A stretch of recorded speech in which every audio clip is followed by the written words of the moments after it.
3 days before exam, mga dapat gawin para sa peak performance ng alaga. Mga boss, isa sa pinaka-critical na bahagi ng paghahanda ay ang huling 3 araw bago ang performance day o exam. Dito madalas nagkakatalo, hindi sa lakas ng alaga kundi sa diskarte ng nag-aalaga. Kaya kung gusto mong lumabas ang pinaka-solid na kondisyon ng alaga mo, pakinggan mong mabuti ito. Day 3, Stabilizing Phase. 3 araw bago ang exam, hindi na ito panahon ng mabibigat na training. Ang goal natin dito ay i-stabilize ang katawan ng alaga. Ibig sabihin, panatilihin ang energy, hindi ubusin. Light activity lang, sapat para gumalaw ang katawan pero hindi mapagod. Dapat relaxed pero alert ang kondisyon. Sa pagkain, siguraduhing malinis, tama ang portion at madaling tunawin. Iwas biglang palit ng diet dahil pwedeng makaapekto sa tiyan at stamina. Day 2, Conditioning and Observation. 2 araw bago ang exam, mas importante ang observation kaysa training. Tingnan ang kilos, gana kumain, at aura ng alaga. Dapat lively ang galaw, malinaw ang mata, at maayos ang posture. Kung may napansin kang kakaiba, ngayon ang tamang oras para ayusin. Hindi sa mismong araw. Sa hydration, siguraduhing sapat pero hindi sobra.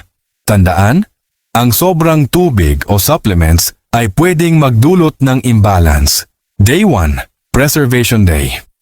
1 araw bago ang exam, ito ang tinatawag na preservation stage. Wala ng training. Ang focus na lang ay pahinga, katahimikan at comfort. Limitahan ang stress, iwas sa maingay, iwas sa maraming tao, at iwas sa madalas na paghawak. Sa stage na ito, ang alaga mo ay parang atleta na naka-ready na. Ang kailangan na lang ay i-maintain ang peak condition. Important reminder, maraming nagkakamali dahil nagmamadali. Akala nila kapag dinagdagan pa ang ginagawa sa huling araw, mas gaganda performance. Pero sa totoo lang, ang sikreto ay consistency, hindi last-minute adjustment.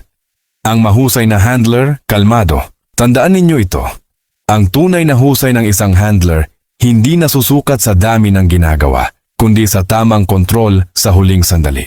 Maraming marunong mag-training, pero kakaunti ang marunong mag-timing. Sa huling 3 araw, hindi na lakas ang puhunan, disiplina na. Hindi na ensayo ang puhunan, tiwala na sa paghahandang ginawa mo. Dahil ang alagang inalagaan ng tama, hindi na kailangang pilitin sa dulo. Kusa itong lalabas sa araw ng exam na handa, buo ang enerhiya at nasa rurok ng kondisyon. At kapag nakita mong kalmado, alerto at kumpiyansa ang galaw ng alaga mo sa araw na yon, doon mo masasabi sa sarili mo, hindi ako nagmadali, naghintay ako ng tamang oras. Dahil sa mundo ng tamang paghahanda, ang panalo ay hindi minamadali. Ito ay pinaplano, inaalagaan at hinahayaan lumabas sa tamang sandali. Kaya mga boss, huwag kalimutan, ang huling 3 araw ang tahimik na sikreto ng mga tunay na nagtatagumpay. Tandaan ninyo ang tamang kaalaman. Kapag sinamahan ng tamang diskarte at tiyaga, siguradong magbubunga ng magandang resulta.